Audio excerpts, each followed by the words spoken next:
Okay, here's what I think I'm going to try to do. I think I'm going to try to solder these two connections together. Y'all seem to be right out of focus and I don't know why. Okay, we'll try that again. See, here's where my two wires come together. If I just put a bolt through these two holes, I've only got that much metal actually touching, and there's a lot of wire here that's unaccounted for. So if I could solder this bit of wireage onto that connector, and I've taken and ground that so that there's some bare metal there, and if I could solder that bit onto that, then I would have a much better connection. And I put this big piece of hose on top of it, so once I do that I can slide this hose over that and tape it on both ends, and that'll be insulated. That's what I'm working at doing here.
Okay, I went up and bought one of these gizmos. I was going to try to feed both those wires in there and clamp it as well as solder it, but I couldn't get them to fit in there.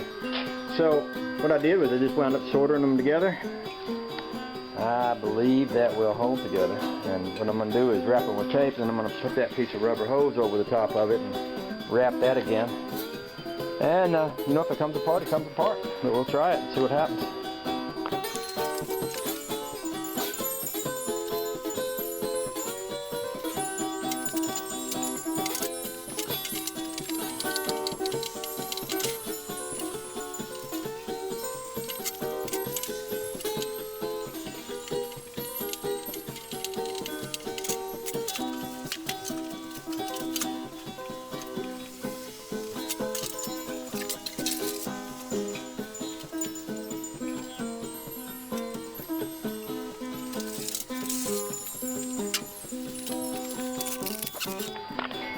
Okay, I've got my big piece of honking long, honking strong jumper cable made up. I put this rubber hose on it and wired it to both sides, thinking that that would also keep the wire from pulling against that solder that I put in there.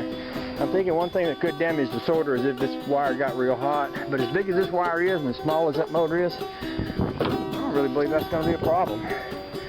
My other jumper cable here has some naked wire, but it's only going to be used for ground, so in a way that naked wire don't really matter as long as it doesn't touch a hot wire.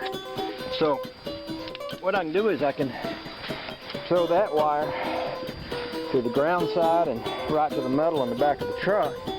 Take that big wire, run it up there and put it right on the battery post, and just leave that battery sitting right there. It's strapped on and good and ain't going anywhere.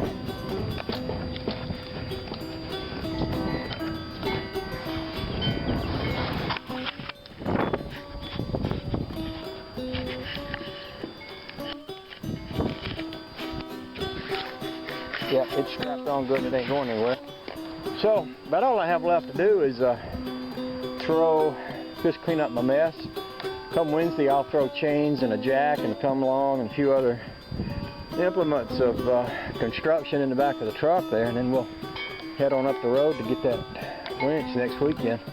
I've made a mess in my garage, but I'm actually kind of getting tired. I don't know how late it's getting in the day, but the older I get, the lazier I get, and I'm feeling lazy enough to want to close up the garage and whatever's left out here, let it sit, and then go in the house and hang out with Honey Babe. The older I get, the more I like hanging out with that gal.